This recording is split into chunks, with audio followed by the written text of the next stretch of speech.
Welcome back. આગળ નજર અંદાજ સમાચાર પર કરીએ। ગુજરાત યુનિવર્સિટીમાં પૂર્વ કોર્ડિનેટરે જ ગેરરીતિ આચરી છે। પૂર્વ કોર્ડિનેટર કમલજીત લખતરિયા સામે ફરિયાદ દાખલ કરવામાં આવી છે। પોતાની પત્ની અને સ્વજનોના બેંક ખાતામાં કરોડો રૂપિયા ટ્રાન્સફર કરાવ્યા હતા।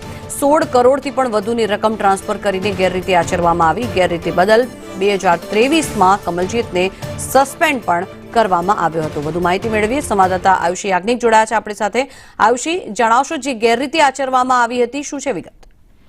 बिल्कुल जंकना गुजरात यूनिवर्सिटी अंदर जे एनिमेशन डिपार्टमेंट था तेना पूर्व कोऑर्डिनेटर द्वारा नाणाकीय गैररीति आचरवानी आ घटना सामे आवी छे। जेमां आज कोऑर्डिनेटर था एनिमेशन डिपार्टमेंटना कमलजीत लखतरिया તેમના દ્વારા યુનિવર્સિટીના ખાતામાંથી ટુકડે ટુકડે પોતાના સ્વજનોના બેંક અકાઉન્ટમાં અંદાજે 16 કરોડથી પણ વધુની રકમ ટ્રાન્સફર કરી હોવાની ઘટના સામે આવી હતી। ત્યારબાદ આખી તપાસ કરવામાં આવી, તેમને સસ્પેન્ડ કરવામાં આવ્યા અને નિવૃત્ત જજની ટીમ દ્વારા આખા મામલે તપાસ કરવામાં આવી અને આ રિપોર્ટના આધારે હવે કાર્યવાહી પણ શરૂ કરવામાં આવી છે।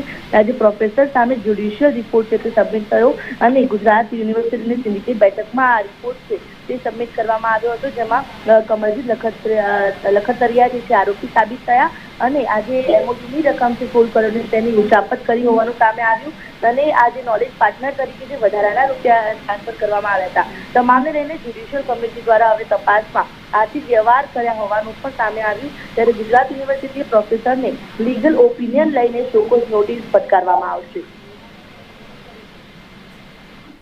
જી આભાર સમગ્ર માહિતી બદલ।